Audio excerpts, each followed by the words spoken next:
Hi guys, Celestia here. Can you hear that? All you can hear is the clock ticking. Do you know why? I'm virtually the only one home.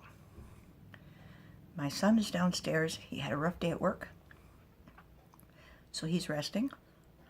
And my granddaughter and her mother have gone away for a couple of days. So I have to optimize the time that I have and make a few videos in advance. So you may see me wearing the same clothes, but that's the only reason. So, that explanation aside, if you're wondering why I do that, I have dentures, and the dentures make my mouth water, and I have to go like that in order to get the slobber off. Ugh. So that's the reason why that happens. Not that you really care. It might be a TMI, but there you go. One of the idiosyncrasies of Celestia. So, in the last part of the story of Fig, Flower and Fig had some great father and daughter time. They exchanged with each other how much they loved and adored each other. And they had a bit of a cuddle. So we're going to pick it up from there.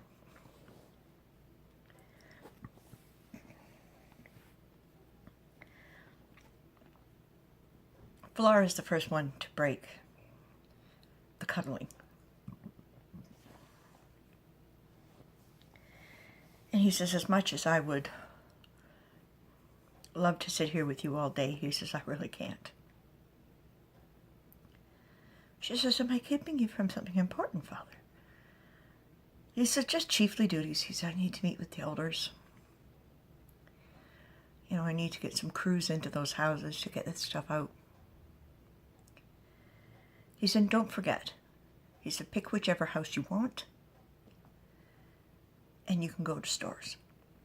She said, but the tallest man's house was quite a ways past even Elfinor's house in the woods. She said, I was thinking that might make a good. I heard this word and I don't know if it's appropriate or not. She said, okay. She said, a headquarters. He said, yes. Good human word. Headquarters, yes.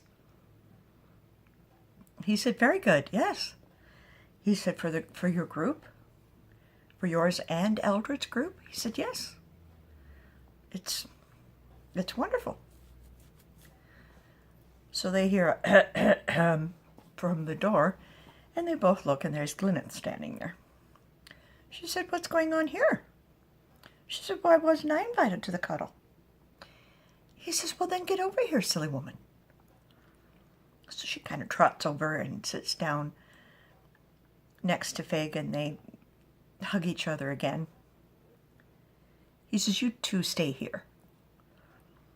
He says, you're going to go and make the amulets today with Alwyn, correct? She said, yes. Yes, I am. He said, well, he said, good luck with that. If you need me, he said, I'll be around. He said, I have chief stuff to do. She said, of course you do, dear. Of course you do. He said, she said, well, then get going. So he leaves. Glyneth is looking around. Fig says, Mother, what is it? She said, needs more furniture. And she starts to laugh. Glyneth looks kind of shocked, and she said, what in the world did I say that was so funny?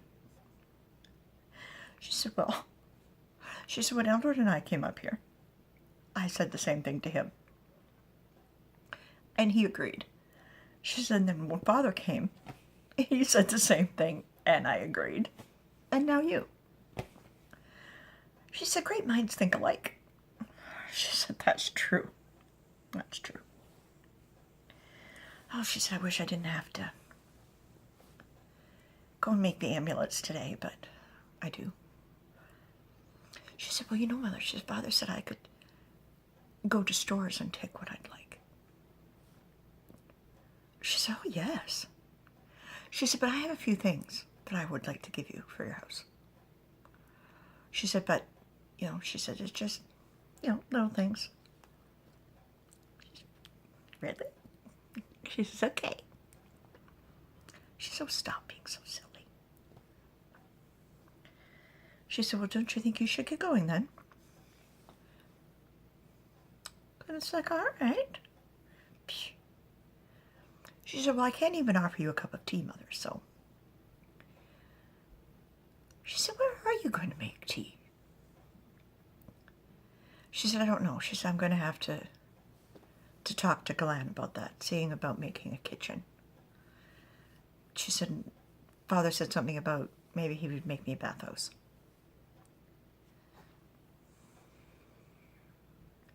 Uh-huh. Bathhouse, huh?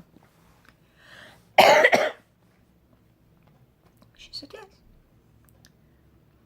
Oh, that's a good idea. She said, just because, you know, like if I wanted to run around naked in the house, from, you know, bedroom to bathhouse. She said, as if you would. You're such a prude. She said, well, maybe I won't be now that I'm going to be, you know, living there. Just your father. Pig said, ooh, frisky time. You stop that, you.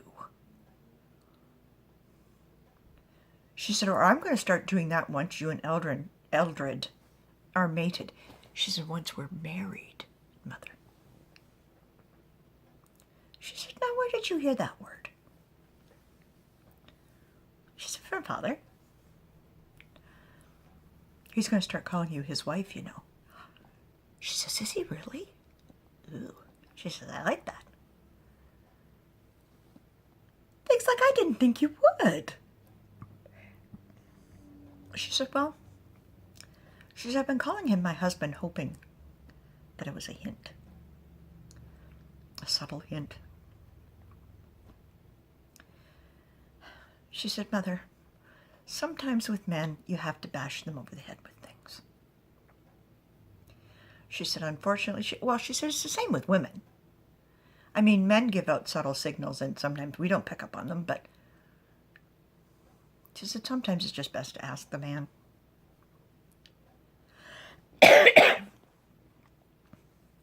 She said, Mother, can I ask you something? She said, you can ask. She says, whether I'll tell you or not, or answer you. She said, when you and Father were first married,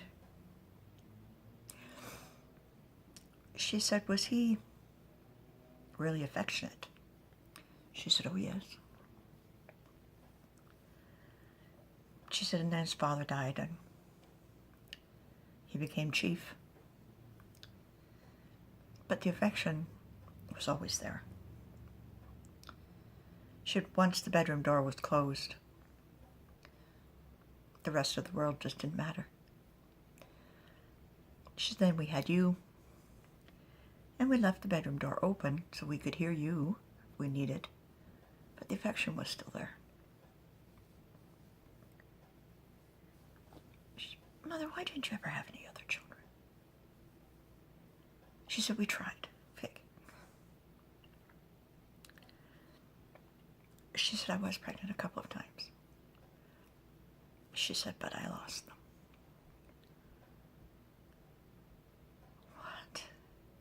Yes. She said, what happened? She said, the healers never did know. The way I figured it was there was something wrong with the child. And it was just nature's way of keeping the balance. We had a healthy child. And I guess maybe you were the only one we were meant to have. She said, yes, I would have loved to have given your father a son. She said, but I'm giving him a son. I beg your pardon? She said, Eldred. Eldred will be his son. Well, isn't that ironic? She said, that's, wow. She said that, yes, you're right. She said, that's wonderful, isn't it? She said, not that your father ever said that he wished you were son. He doted on you from the day you were born. So many times I would have to pry you from his arms just to put you to bed, because the two of you would have fallen asleep together. She said, I didn't know that. She said, oh yes. She said, Mother. She said, what is a fig? She says, you know I love you. She says, you know I love and adore you. She says, of course I do. She said, I was just hoping that my wanting to move out didn't make you think that I was abandoning you. She said, you still have father, but he's not your child. You didn't carry him in your body the way you did with me. She said, Big, you're a flight of stairs away, sweetheart. She said, besides which, you promised you were going to come for dinners. I'm going to hold you to that. She said, you're going to have to teach me how to cook. She said, I have somebody better in mind that can teach you how to cook.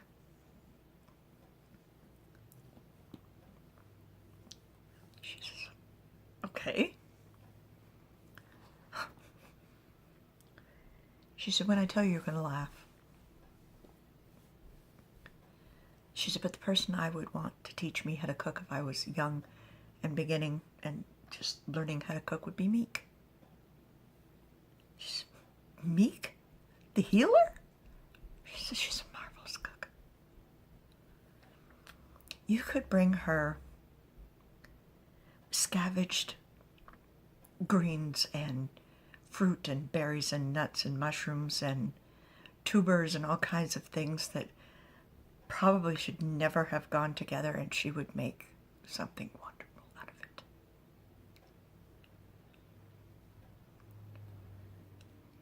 She'll turn you into a good cook. Trust me. She's like, okay. She said, you're going to Alwyn's? She said, yes. Yes, I'm going to Alwyn's. She said, well, I'll walk with you. She said, I want to see if I can find Eldred. She said, okay. She said, well, I want to go to stores and pick out some furniture. But I think some of it we need to pick out together. She said, we're going to be living here after we're married and after the...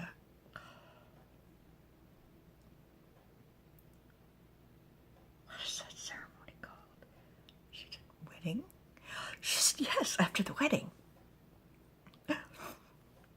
It sounds so much nicer than mating ceremony. She said, I feel like I should be down on my hands and knees. Beg. Prude. So stop it. She said, there still are certain things you shouldn't talk about with your mother. She said, there shouldn't be anything I can't talk about with my mother.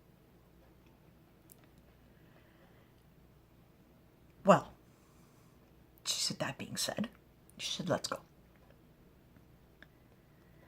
So they leave the tent and they close it all up. They go down all the flights of stairs. And they happen to run into Galan. Galan, Big says to him, he's like, what? What to do? She says, nothing. Glynis says, I'm going to go. I'll let you talk to Glenn, but don't attack the poor man. He said, I was on my way to look at the tent. Were you really? He says, yes, I saw your father. And he said, other than a bathhouse, is there anything else that you're going to need? She said, yeah, a kitchen. He said, why can't you have the meals? Why can't you have your meals in the Great Hall?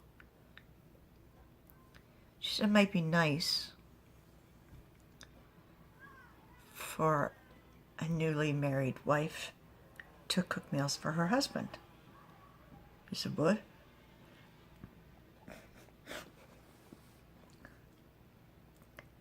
He said, I have no idea what you just said. She said, humans call, instead of mating, it's called being married. And the woman is called wife, and the man is called the husband. And they get married in a ceremony called a wedding. He said, where did you hear all that? I said, from my father and my mother. It sounds so much better than mating ceremony. Sounds like you should be down on your hands. She said, oh. He said, what? She said, I was just saying the exact same thing to my mother before we left the tent. I think I got her a little flustered. He said, well, I can see why. He said, it does paint an odd picture, doesn't it? She said, oh, yes. She said, Glenn, why didn't you ever remarry? He said, well, I've had my eye on somebody for quite a while. Just have never had the nerve to approach her.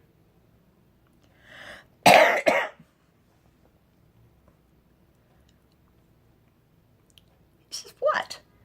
She says, well, I can't imagine you being shy, Glenn, that's all. He said, enough talking about my life. He said, let's go see if we can't get yours off to the good start. He says, now, I don't need you there. He said, I have my men coming. He says, well, we'll figure it out. He said, the bathhouse and the kitchen may need to be outside. He said, the kitchen may need to be made of mud. But we'll figure it out. She says, thank you so much, Glenn. She said, have you seen Eldred? He said, yes, he was having breakfast in the Great Hall. She said, of course he was. Well, she says, I have to go that way anyway. So she says, I'll go and see if I can catch up with him. He says, before I do anything, he says, of course I will ask your permission, I guess. She said, I don't care what you do with it. She said, my parents are worried about it being, and Eldred, of course, worried about it not being sturdy. He said, didn't it belong to Bedouins? She said, that's what I said.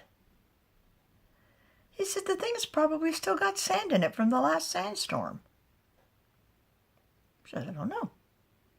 She never looked. He was like, he says, I still want to ask your permission. He said, it has to be convenient. She said, well, just as long as the bathhouse isn't too close to the kitchen. He said, well, he said, the way the water works coming up the great tree, he said it may have to be in order to lay things out. She said, how do you do that exactly? He says, it's very difficult for me to explain it to you.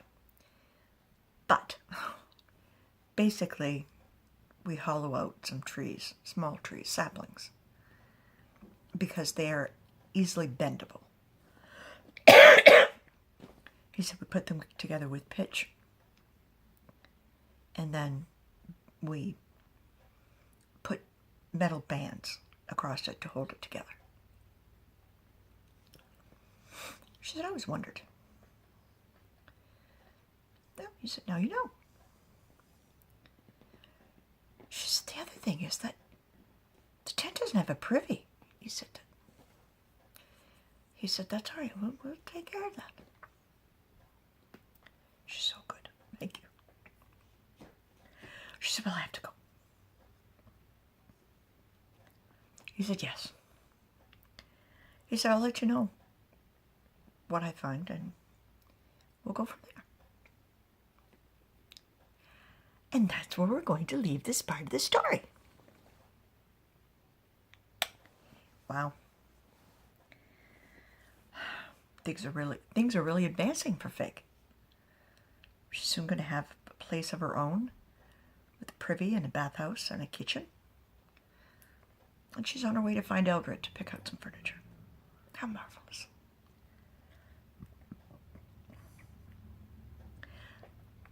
How many of you remember your first place? Picking out just the perfect things to go in the perfect spots. It was always a big thrill. It is for anyone. But for someone like Fig, who's always lived at home, it's going to be very exciting. New adventure for her. So until we get together next time, guys, for the next part of the story of Fig, remember, never let anyone dull your sparkle. And know that I love you all. Mwah!